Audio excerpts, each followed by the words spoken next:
everybody, and welcome to Brooks Knows Baseball. It is the weekly podcast that we release every Monday. Occasionally, we'll have some other episodes in there as well. Like I know this week we do have another trade one coming up because a hot stove, I guess, is really hot in the summer going on right now. But if you're hearing, and we're getting a lot of new other reviews and everything like that, a lot of subscribers recently. So thank you guys for here. If this is your first time watching the show, welcome. Please think about liking and subscribing it. It only takes you 2 seconds to hit the subscribe button and like button as well. Comment on it, let us know how we're doing, what we could do better, I know on one video people let me know quite well what they don't like about me, but yeah, T-Bone, you got anything for our opener? But one thing I do want to say, we're doing mid-season awards today.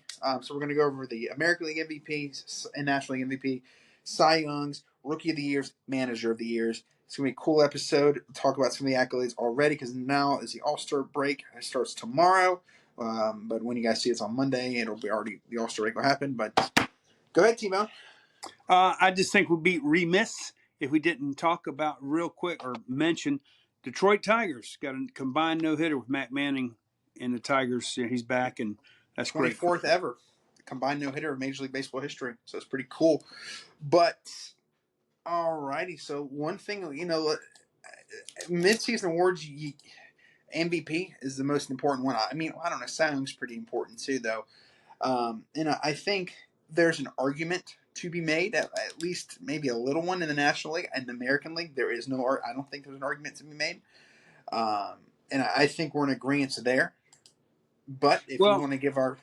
Go ahead. I was just going to say, we're going to talk about MVP, Rookie of the Year, Cy, Manager of the Year, all the midseason, in our opinion. But, why don't we add real quick off the top of our head, what is best American League team, best National League team to this point? I say National League team is no doubt it's Atlanta Braves. American League, it's a little bit tougher. I mean, because Tampa Bay's fallen off. Them and the Orioles have the same Tampa amount Bay of losses. If Tampa loses tomorrow and the Orioles win tomorrow, they're going to go into the break one game apart, right? So right. Tampa's they have the same amount of losses. Orioles won 3 in a row now, but before that they were struggling. They've won 4 in a row, my man. But then the 4 in a row, excuse me. So the best team right now, I think it's between 3. I think it's between 4 teams in the American League. I think you got the Rays, the Orioles, the Rangers, and the Astros. Of those teams right now, right. If I was a coach or manager of a team, I wouldn't want to play the Astros apart from every other team right now. No, because they'll be there just like we said, and they're hanging tough. They're 7-3 in their last 10 as well, and they're only 2 games back. AL Central's just dog crap, so there's nothing good there. No, Reds. AL, you said? AL Central, yeah. Yeah.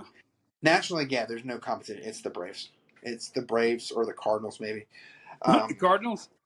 Yeah, they're great. Yeah, it's the Braves far and away. The Braves, they got a 9.5 game lead already. They're 60 wins already.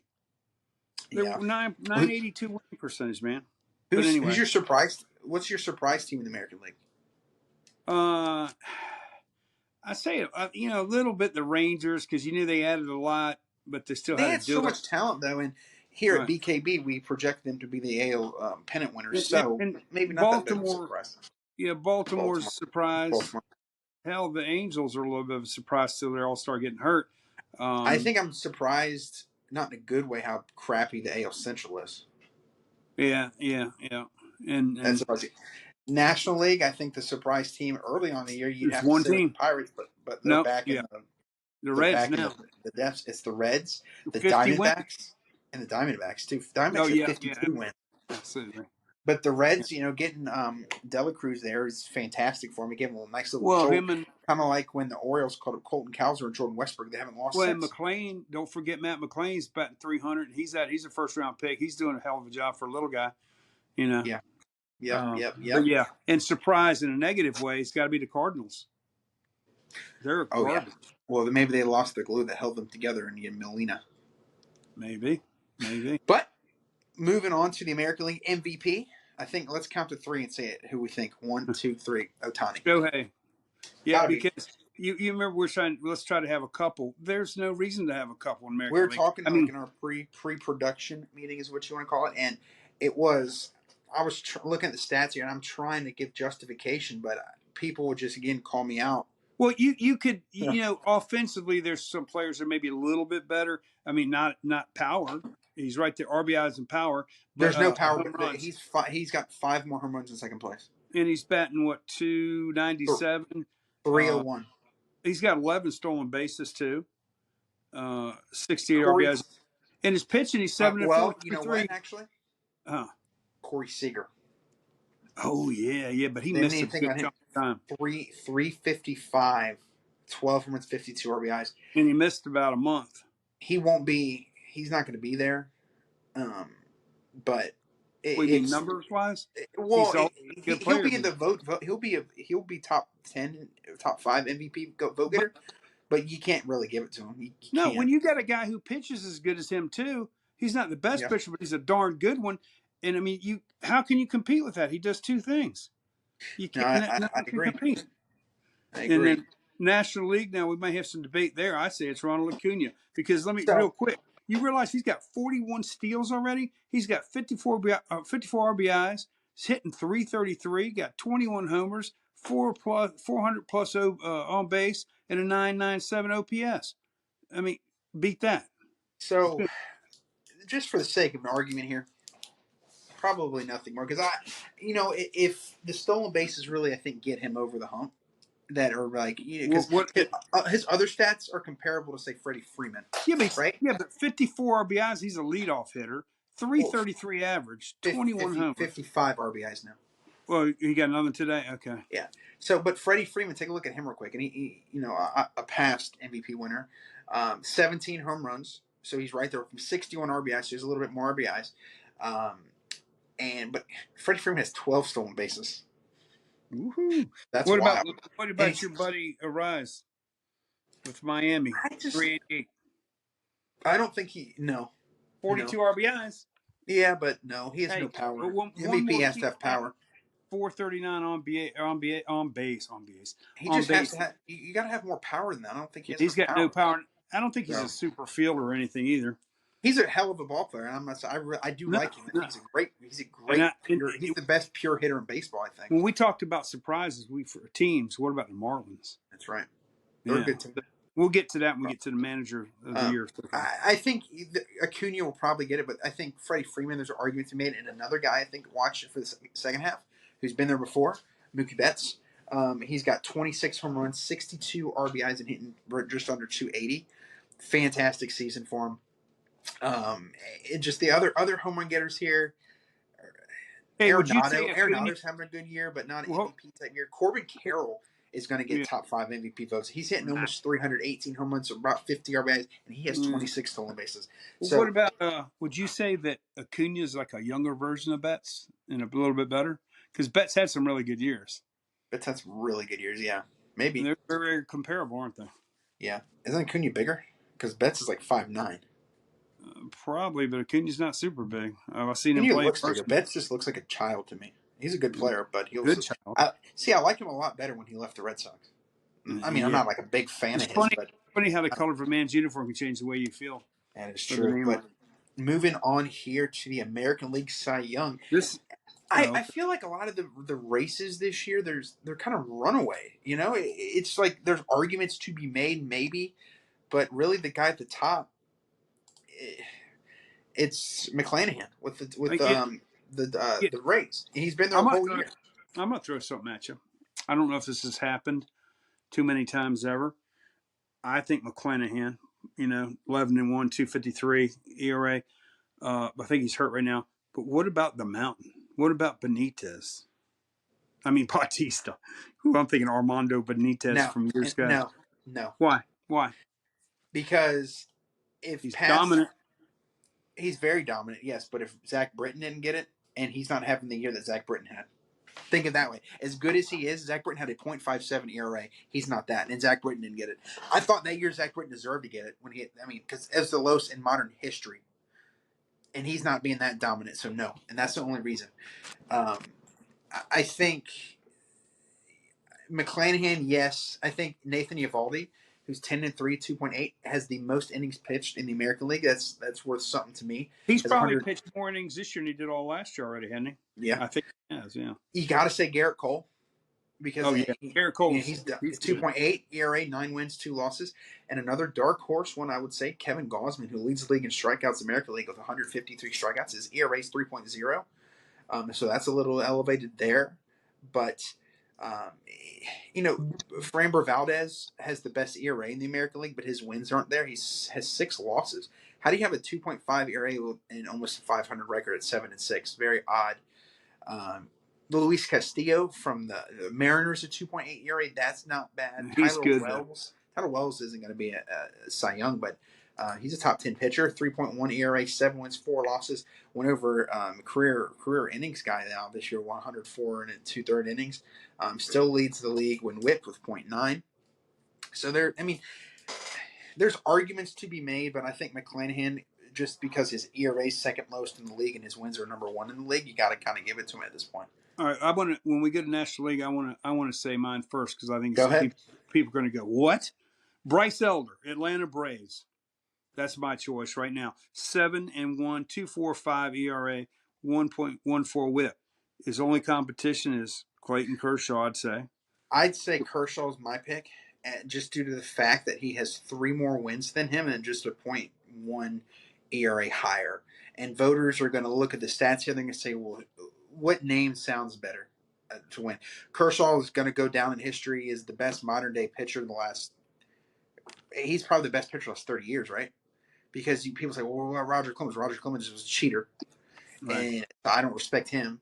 And he throws bad players. Yeah, side note, I watched a very good documentary. You can find it on YouTube about the Subway Series from 2000 World Series when he threw that bat at Mike Piazza. And he said his excuse for that was, he said, I was just so zoned in that he's probably roided out of his fucking mind. It's roid rage, man. Yeah, but they had history there. Did you know that? Let's don't even mention his name on our show. I don't Okay. respect him. But I like his son. His son's better than him. But the Kershaw is 10-4, and again, he has the name recognition, so I think that's a good argument to be made for him there. Austin Gomber is my dark horse pick. His ERA is just a little bit north of 6.4. So he has more wins than Framber Valdez, and he gives up 4.5 runs more a game. Think of that. God. Yeah, well, gets support, I guess. Yeah. One thing we didn't mention we haven't mentioned Rookie of the Year yet. There's another guy I'm thinking of, a pitcher. But yeah, so I think you're saying Elder, I say Kershaw, just a little quick rundown there. But going on to the American League Rookie of the Year. I think it's between 3 people. I think it is as well, and I think there's a dark horse that's coming on really strong as of late. That's going to be Gunnar Henderson. If his projections keep going, I mean, he was hitting 200, now he's hitting 240s. He's starting to hit home runs. His power's really coming through. He looks like a different player right now than he did 2 months ago. Defense is good. He's fast. He's confident. His confidence is back. And if you'll follow his career and look back, and he'll tell you, and announcers on TV and radio tell you, he's always started slow wherever he's at, and then he crushes it. So I think by the end of the year he will be the Rookie of the Year. He's second. He's second in home runs, so he's got to catch up there. He's only 6 home runs behind Josh Young. Josh Young right now is my pick for MVP or Rookie right now because he gets a good glove. His offensive statistics are really far and away better than everyone else, apart from average, which is Yoshida. But Yoshida has played. I don't know. I think Young being on Texas and Texas being a super good team right now is going to help him as well because he'll get more national recognition. But he has 19 homers, 56 RBIs, and he's hit 276. One thing that is a little bit concerning about Young, he strikes out pretty high. He's at 105 strikeouts right now, so he leads rookie. Big power hitter, man. Yeah, he'll probably end up with 33 home runs, I'd say. Probably get around 90 to 100 RBIs.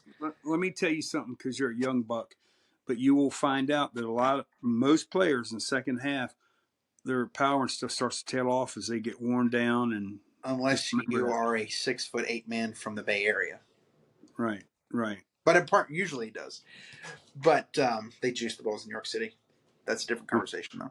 But, looking here, we got Gunnar Henderson, I think is a good argument to be made. Josh Young, and then Yoshida as well. National League, it's like the American League MVP. It's one guy only. Yeah. It's going to be Corbin Carroll. I mean, And if you ever know about Corbin Carroll, every time you watch him, he's impressive, isn't he? he's unreal. His 85 games here, 18 homers, 48 RBIs, 26 stolen bases, hitting just under Eight, 300. 18 home runs. He's not a very big guy either, is he? No, he's a little guy, but I mean, Yeah. he's an MVP guy this year. He's got a So, 923 OPS. He's got 26 steals, too. and another guy, just for the sake of argument, Kodai Senga, the best rookie pitcher in the American League this year. And he just got named to the All-Star game today, so good for him. The Velociraptor, if you can hit it, you can name it, if you know what I'm talking about. Yeah. But moving on to Manager of the Year. This is going to be the last stat we're going to really touch on here. And American when we League, talk about this, let's explain how you're feeling, because I'm going to say something about National League one, but go ahead with your American League. There's really 3 teams, right, in the American League who can go for it. And it's going to be Bochy with the Rangers, Kevin Cash with the Rays, and Brandon Hyde with the Orioles. Now, of those 3 teams, one team was not expected to win this year. So that enough to me is the argument right there. With Bochy, there's tons of talent. Everyone thought Bochy was going to win this year. Not pitching talent now. Well, with DeGrom, but everyone knew DeGrom was going to be hurt. Now, DeGrom probably is not going to pitch till 2025. But he was crying. I felt really bad for him. But Bochy, I think that kind of disqualifies him because there's so much talent in Texas. I mean, their offensive talent is just unreal. They got the best infield in baseball. They do. With Simeon, he has to put it together no matter what talent you got. You got to get him playing. And with his pitching staff, dude, hey, but look at his pitching staff. He's doing a hell of a job with them starters they got. I mean, I'm not saying he's not, but of he those needs 3, nothing special. Of those 3, he's a 5th starter for him. But of those 3 teams, they're the most likely to be a good team, I'd say, right? Payroll, they spent $500 million in the last 2 years. Yeah. But then you go to the Orioles and the Rays. Well, the Rays were good last year. The Rays are typically good every year. They have a good track history. But again, they have talent. They have a lot of talent on the field. So them winning, the start that they had, I think, is really good. But they've really cooled off right now. And with the Orioles, there could be potentially 1 game behind them. Well, let me ask you this. Do you realize that Tampa Bay and Baltimore have the exact same amount of losses now? Yeah. And Tampa has, 4 games on them? Right. So I think... Who would have thought Baltimore at the All-Star break exactly is 18 games over 500? The second best team in the American League. Right. To me, and I do not like Brandon Hyde. I don't think he's a good manager, but I think he deserves this right now. Yeah, sometimes I wonder about his choices, but I'm not in his shoes. So his lineup making, I think, is garbage. Anytime you put Mateo in the lineup, you got to be a damn fool. Yeah, well, when you got Westberg and these other guys you got now, and they're all hitting, they're bringing them up. Everybody bring up does good, and he's going to throw Mateo in the lineup. Mateo's no superstar in the field like they want to tell everybody he is. He's average, and they got guys. They need to blow him out. They finally got rid of McKenna. That he should get manager of the year for that move, or Elias should get general manager of the year for Ryan McKenna. They all talk good about him on TV, but let you face it, if he's so damn good, why don't he ever play? And when he does, he don't do a damn thing. Moving on here to the the National League, I think you were pretty confident in saying that it is Snicker. He's got 60 wins, but they always go, well, they're a good team. Well, I don't give a crap. You're 60-28. You're doing the job, buddy. And hey, Fried's gone. They just got Soroka back after 2 years. They've only lost 13 road games this year. That's crazy. Hey, you can tell I'm an Atlanta fan. I think there's so much talent there. And I think that's what you got to realize. If there's so much talent there, I mean, it's not. Yeah. What manager would not win with the Braves? Okay, let me ask you this: what manager would have kept playing Ozuna? And, he was doing terrible, and he kept playing. Bam, he starts hitting. See, that's the difference. He knows. Harris wasn't hitting. Kept him in the lineup. He got hurt. Come back. Now he's ripping. Olsen up and down. He's hitting. He's got a lot of power. That Max Fried's gone. Their bullpen, their closers ain't any good. Their late inning bullpen's not very good. He's getting old goat like what's the old pitcher Morton, right? Pitching good. He got his 9th win, I think, yesterday. I mean, but for me, I think there's an argument to be made. Again, the Braves Snickers up there. I think the Marlins manager he's up there. Great job. They're 52-39 right now, so they're doing good. In Arizona, for me, it would be Arizona's manager, Torey Lovullo. I think that's the most surprising team because a lot of people, including myself, thought the Dodgers were going to run away with the division, and the Dodgers are 50 wins too, so they're not like a slouch team this year. but the No. Diamondbacks have the Hey, second I'll say this best though. record in the National League. I think Dave Roberts is doing a hell of a job in LA I do because too. their pitching staff, they got to bring up young guys all the time, and But they develop pitchers like Atlanta develops hitters. I mean, everybody they bring up does a hell Atlanta of a job. belts pitchers too, but Everyone. Bryce Elder. And then I think another manager who deserves some recognition is David Bell with the Reds. Oh yeah. Forgot about First him. place there. Absolutely. That's And my note for today. in their farm system. Yeah, the Reds are doing great. Ellie Dela Cruz, give him some props. Let's actually show it. We're talking over right now how he stole home today. Let's hopefully find some video on that. I'll put it up here. I meant to say it's the beginning of the broadcast here. We're going to wrap it up here, not go too long, over 20 minutes, but we are going to add video. Today is the first time we're adding video to this, so let us know what you think. A lot of learning on my part to get this in, but I thought it makes it look a little bit better here and a little more interesting here as talk, and not just hear two fat guys talking about baseball. So, hey, maybe we should change the name to Fat Guys on Ball. Fat Guys Talk Show. Maybe, I don't know. Well, hell, some of the people commented made a very, very mean comments about my weight. So. Oh, yours, okay. That's funny. One of the ones I thought was funny, and if you're watching this, it was a very funny one. He said, "You should put knows nothing between knows, or Brooks knows nothing about baseball." Is what he said the name should be. So I thought that was funny.